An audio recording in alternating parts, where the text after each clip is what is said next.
आज जो हमारा टॉपिक है इटली का एकीकरण। इटली का एकीकरण कब हुआ, कैसे हुआ, इसके बारे में आज हम चर्चा करेंगे। इटली के एकीकरण से तात्पर्य या आशय विभिन्न राजनीतिक शक्तियों को समाप्त कर एक राष्ट्र की स्थापना से है। राष्ट्र के स्थापना से है।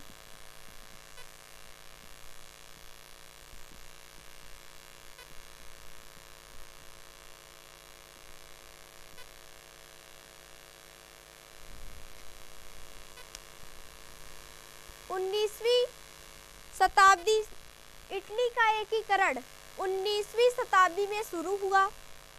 इस समय इटली अनेक वंशानुगत राज्यों कैंटों में विभाजित हुआ था।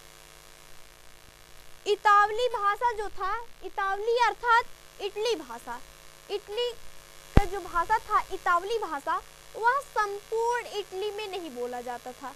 इसके अनेक स्थानों पर अनेक बोले जाते थे भाषा इटली का, और इस समय यह बिखरा हुआ था। 19वीं शताब्दी में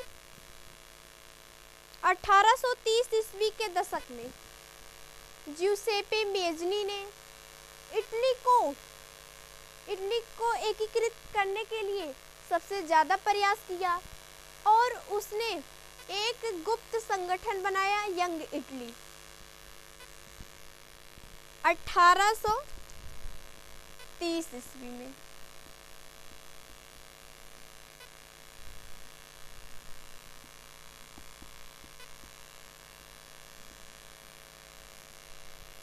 यंग इटली या यंग जो इटली है, किसने बनाया था? ज्यूसेppe मेज़नी ने।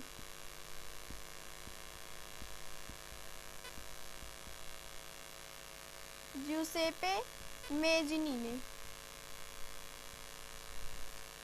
इसके बाद 1831 और 1848 ईस्वी में एक असफल क्रांतिकारी विद्रोह हुआ। उस विद्रोह के कारण इतावली जो है कई राज्यों में, कई खंडों में विभाजित हो गया। इसको जब ये असंगठित हो गया तो इसे संगठित करने के लिए सार्डिनिया पीडमांड के राजा विक्टर इमैनुअल द्वितीय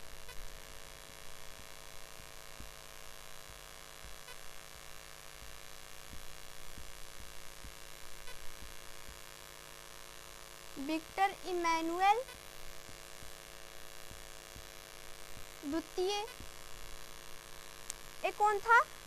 सार्डिनिया पीडमांड के शासक थे। इन्होंने सबसे ज्यादा प्रयास किया। इसके बाद सार्डिनिया पीडमांड के जो प्रधानमंत्री थे, सार्डिनिया पीडमांड के कौन थे? प्रधानमंत्री थे, उनका नाम था काबूर। उनका नाम था सार्डिनिया पीडमांड के प्रधानमंत्री काबूर ने इस राज्यों जो वहाँ आंदोलन हो रहा था, उन आंदोलनों को संगठित करने के लिए इन्होंने आगे बढ़ा और इसके लिए प्रयास किया।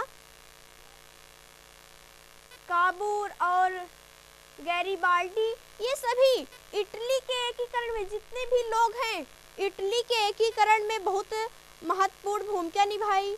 और फ्रांस व सार्डिनिया के बीच एक कूटनीति संधि की। किसने?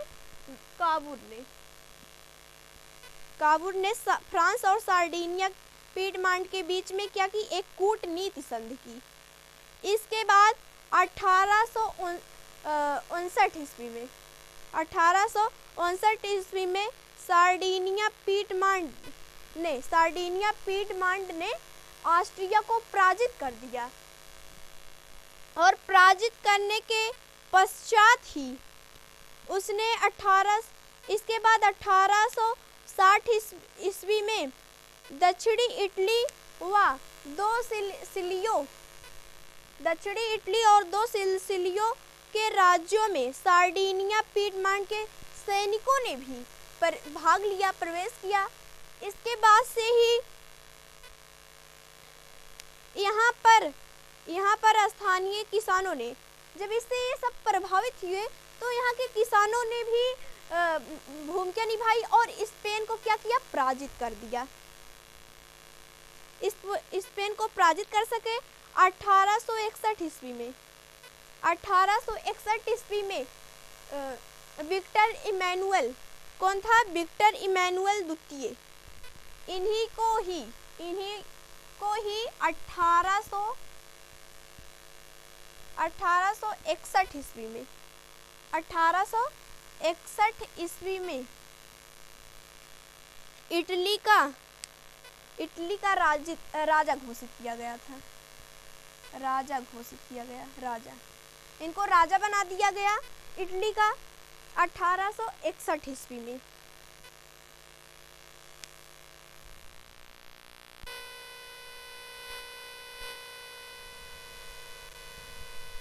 इटली के एकीकरण में हमें दो चीजें दिखाई देती हैं। एक हो गया बाधक तत्व। क्या है, बाधक तत्व।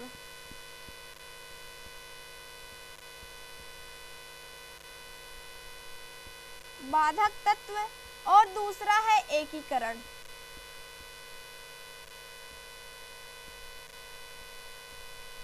इटली के एकीकरण में आप सब जब कोई भी एक नया कार्य करते हैं, कोई अच्छा काम करने के लिए करते हैं, तो उसमें कई बाधाएं आती हैं। जैसे आप सभी यूपीएससी की तैयारी कर रहे हैं, तो आप सभी को कहीं ना कहीं कुछ ना कुछ समस्या देखने को मिलती है। इसी प्रकार से जब इटली का एकीकरण होने चल रहा था, तो इसमें अनेक बाधाएं आई। देखते हैं कौन कौन सी बाधाएं आती हैं।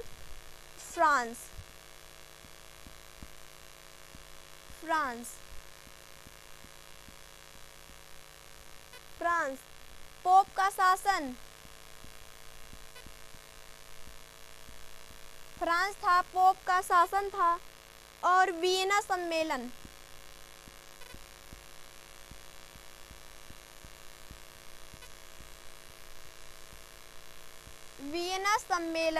और हम देखते हैं कि इसमें ऑस्ट्रिया भी थी।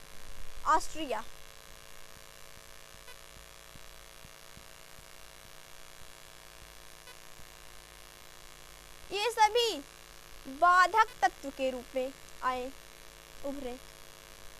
फ्रांस, पोप का शासन, वियना सम्मेलन और ऑस्ट्रिया। अनुदारवादी शासक।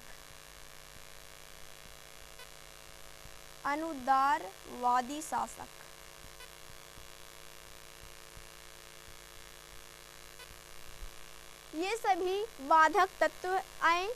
और एकीकरण जो है,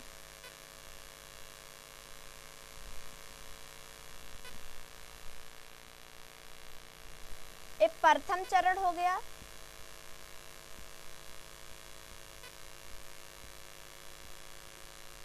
प्रथम चरण 1815 से 1850 तक।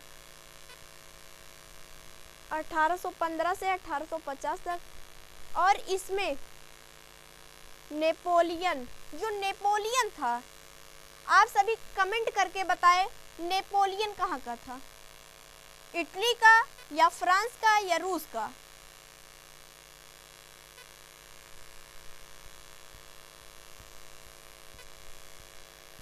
जो नेपोलियन था या फ्रांस का था। नेपोलियन जो था अप्रत्यक्ष रूप से उभरा इसमें।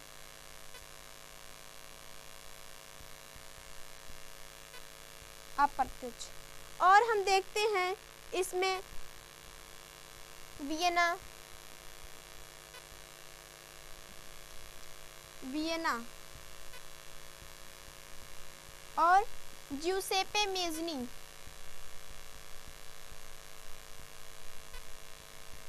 हमारे इटली के एकीकरण में ज्यूसेपे मेज़नी, गैरीबाल्डी और काबुर की महत्वपूर्ण भूमिका थी। ये क्या है? द्वितीय चरण।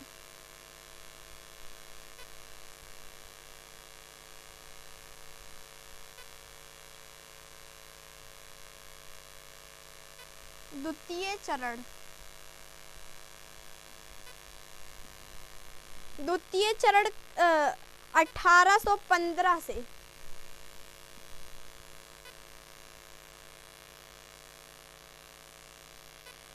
1850 से 1871 तक ये चलता है। और जो एकीकरण है 1815 से 1871 तक।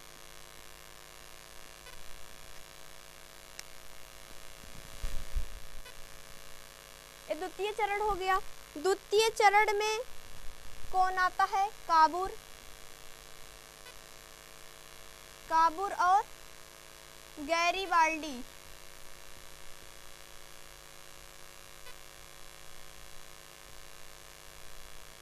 इनका ये नाम बहुत महत्वपूर्ण है। अगर आप इन तीनों का नाम मीन्स लिखते समय इन तीनों का नाम जरूर लिखिएगा, ताकि क्योंकि इटली के एकीकरण में इनका बहुत ही रोल था। इसके बाद बाधक तत्व में हमारा है फ्रांस।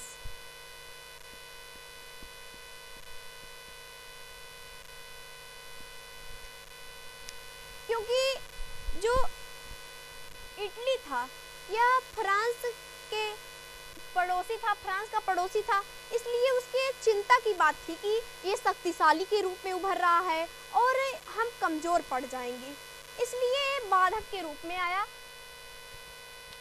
पड़ोस में शक्तिशाली राष्ट्र का उदय, क्योंकि यह शक्तिशाली राष्ट्र हो रहा था उस समय, फ्रांस के लिए यह चिंता की बात थी।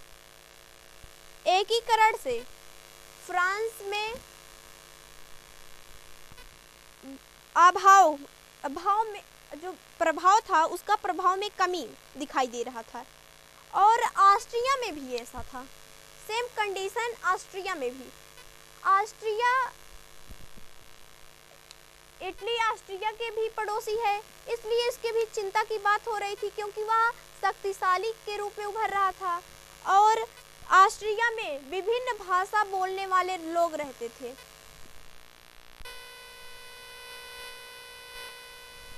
और पोप का शासन,